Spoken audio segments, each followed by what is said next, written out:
Hey you wanna learn how to build a FNAF map?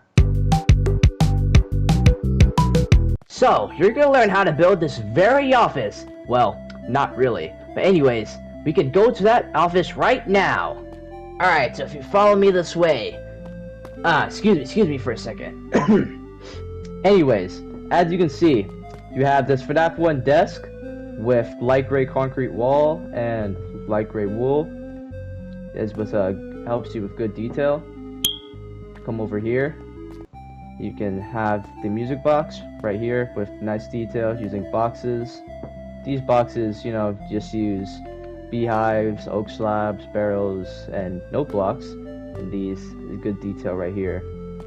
So if you use this type of building, it can help you, be a good builder if you want to maintain a simple building structure while maintaining a lot of detail.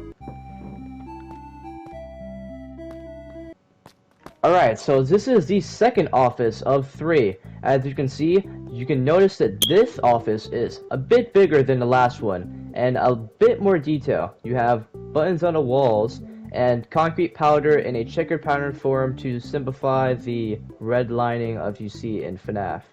This, as you can see, you have the light gray wool that perfectly lines up with the powder, so that's good.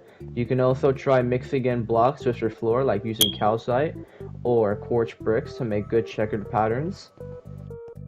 If you even come over here, you can notice that you can use cobblestone walls and iron bars to mimic the effect of wires that you see in FNAF.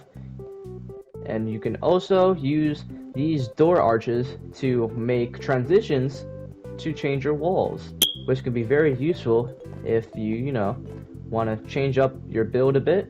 But overall, this build is for a bit more advanced people. You want to have a bit more space to detail and, a lot more room to work around with and add more detail to.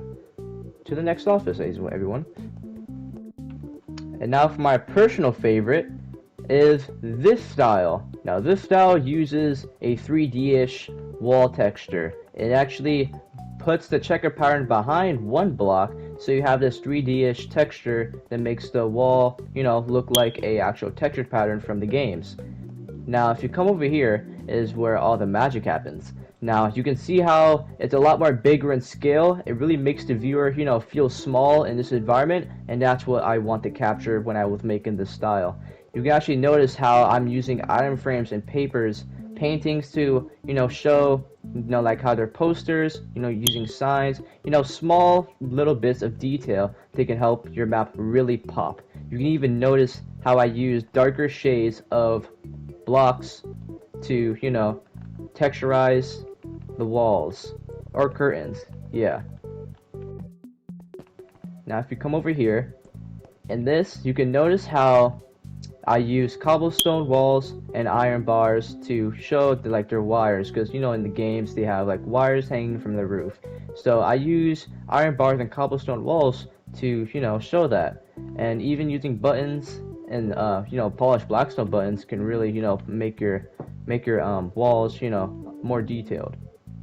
Even for the roof, you can adding these little coal bars with the never brick slabs can really make your roof even stand out too, because you don't even have to detail the roof a lot, but I just prefer using a darker block for the roof. You can even see how I use darker blocks for the puppet box to really show the old and agedness of this. And overall, just using this bigger scale can really help you give space and make your viewers feel small, because that's the point of the style, is to make the viewer feel small. Now as you can see is these door arches. You can notice how big the door arches are, and they allow for transitions. So if you want to make a wall behind this wall, a different type of wall, you can use this door transition to make into other wall designs. So that can actually help allow for more detail in other rooms.